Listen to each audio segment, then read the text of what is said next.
За нүүрсний үн нэмэгдэх асуудлыг бол ер нь бүр энэ 2010 оны ихээр бид асуудлыг бол тавьж ирсэн. За хагас жилээр бас ярилцлага тохиролцсны үндсэн дээр манай нүүрсний 1 тонн нүүрсний үнийг 18200 болгож ингэж нэмэгдүүлсэн байгаа. За 18200 болгоод нэмэгдүүлэх үед манай 1 тонн нүүрсний өртөг 19500 төгрөгтэй 20000 таа байдаг гэсэн. За мөн 2 дахь үе шатанд 10 сараас эхлээд дахиад нүүрсний үн 9 юм 10 сараас нүүрсний үнийг дахин нэмэгдүүлэхээр за нэг 21000 төгрөг хүртэл нэмэгдүүлэхээр ингэж яар тохирсон байсан. Тэгээд энэ асуудал маань ерөнхийдөө бас удаашраад хойшлогдоод байна л да. Зүгээр нэмэх байр суурийн хувьд бол компанийн хувьд бол үнийг бол зайлшгүй нэмэх шаардлагатай гэж үзэж байгаа. Өнөөдрийн хувьд 1 тонн нүүрсний үн бол 18200 г байна. Станцуудад өгдөг. Юуны өөрийн өртөг маань 1 тонн нүүрсний өөрийн өртөг бол 22000 хүрчээд байна.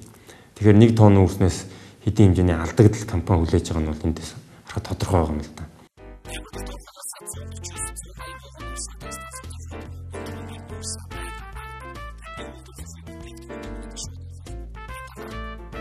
Тэгээ одоогор бол 16200 баха. Тэгээд нодлон нэмсэн шүү дээ. Нодлон нүүрсний уурхайг нэмсэн, уурхай нүүрсний үнийг нэмсэн, цахилгаан дулаанаа нэмсэн. Тэгээ одоо дахиад нүүрсний уурхай үнэ нэмнэ гэдэг бол тэр саналаа манад өгдөг шүү дээ. Тэр чинь эрдэс соёлын эрчимчний яамд өгсөн юм ааз. Тэрийг бол манай асуудал биш.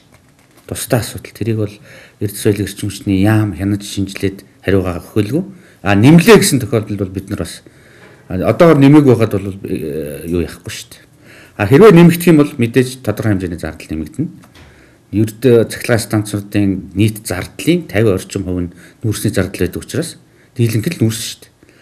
Нүүрсний зардал нэмэгдчихэд байхад цахилгаан дулааны нэмэхгүй гэж бодлоо яриад яах вэ?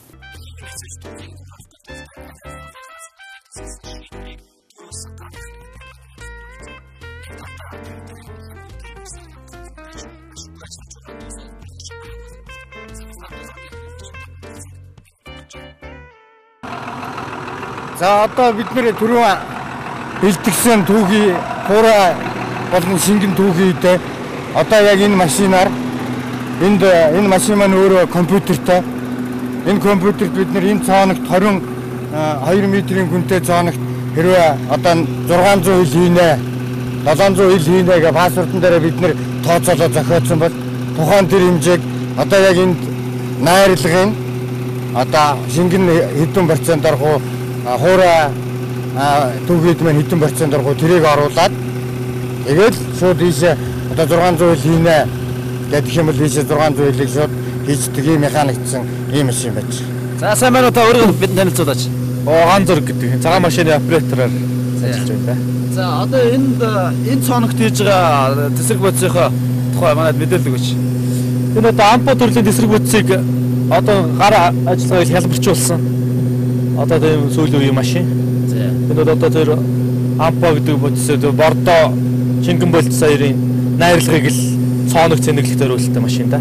Тэргээл одоо энэ бүх одоо энд харагдаж байгаа тайлбарлаад өгвөл энэ одоо өөрөө алдсан хэмжээ 95% байх хэвээр. Нийт хоёр хэмжээ маань нийлээ 100 болох хэвээр. Тэрний 95% нь одоо тэр өөрөө альт 6% нь шингэн альц байх хэвээр. Энийхээ нэгтээс хамааруулаад өнөөдөртөө 6%-аар энэ хийгдэж байгаа. Тэгээд нийт тэслийн хэмжээ маань ингээд 101 доотлолтой энэ гараад ирсэн байж байна. Энэ 200 гэдэг нь болохоор минутын шах хэмжээ машины маань 200 кг бодисыг нэг минутын цооног чахна гэсэн. Тэгэхээр одоо энэ цооног руу энэ 101 гэдэг маань 101 яг энэ нөгөө шингэн холцны нягт өнөөдөр бага болохоор 6%-тэй гэдгээр нийлбэр нь 101-тэй гэдгээр гараад ирсэн байгаа байхгүй юу. Тэгэхээр одоо яг одоо энэ хийж байгаа цооногт хэдэн тоног хийх гэж байна? Одоо энэ цооногт паспорт одоо эндээс ирж байна. Паспортын дагуу одоо 600 үл энэ дээрээ тоогоо өгөөл машин шууд өөрөө шахах гаргах чинь. Тэгээ нэгэсэндээ энэ хоороогоо шингэн хойц хоёрыг өөрөө тааруулаад зурдаг машин. Тэгээд шууд энэ компьютертсан. Энэ дээр зур тоо өгтөл өөрөө автоматар зуурна ерөөс. Одоо тэгж өөрөөсөө тааруулна байрна их баг гэсэн ойлголт энэ машинд байхгүй. Яг л зуурна ерөөс. Тэгэл энэ дээр сүүлд нь хамгийн сүүлд гарсан нөгөө тесрэг бодисын одоо тэр өөрөө олцсон шингэн олц хоёрын холигдоо гараад хэдэн хил юм гарсан энэ дээр сүүлд принтерлэгдээ гараад ирнэ.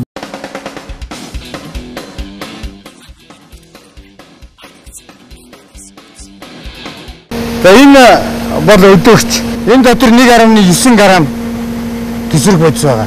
За. Энэ анх тэндээс 1.9 грамм маань энд дишаага дээр юу гадуур холбогдоход 1 метртэй 6 грамм ийм тэсрэг бодис болно. Одоо энэ жишээлх юм бол нөгөө гал өгдөг юм нэ гэсэн үг үү? Энд гал биш. Энэ бол дөргөлт жижиг ийм детонац өгдөг. Гал өгдөг маань энэ гадуур холбогдсон хойно ирнэ.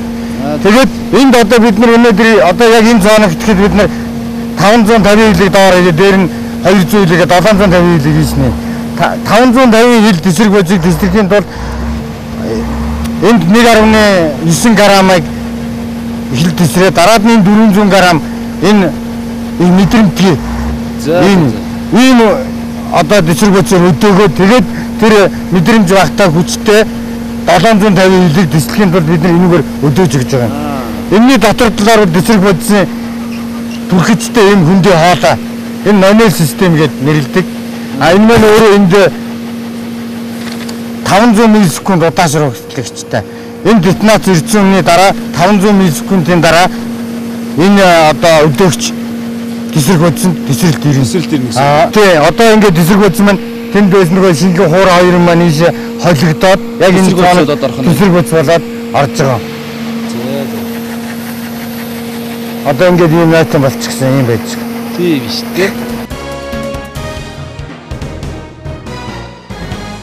Тэсэлгээ хийнэ гэдэг бол бас их нүр их хөдөлмөр ордыг үзэж та анзаарч харж байгаа.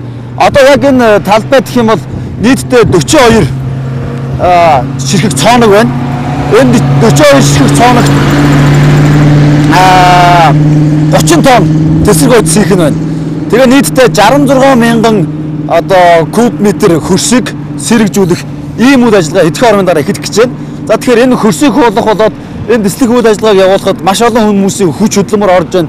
Тэрнээс гадна аюулгүй ажиллагаа дээд зэргээр хангагдаж ээж энэ одоо дэслэх үйл ажиллагаа бас амжилттай болдог байна.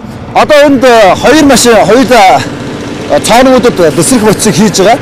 За нэг цооногт ойролцоогоор 700 кг тэсрэг бодисыг хийж байна.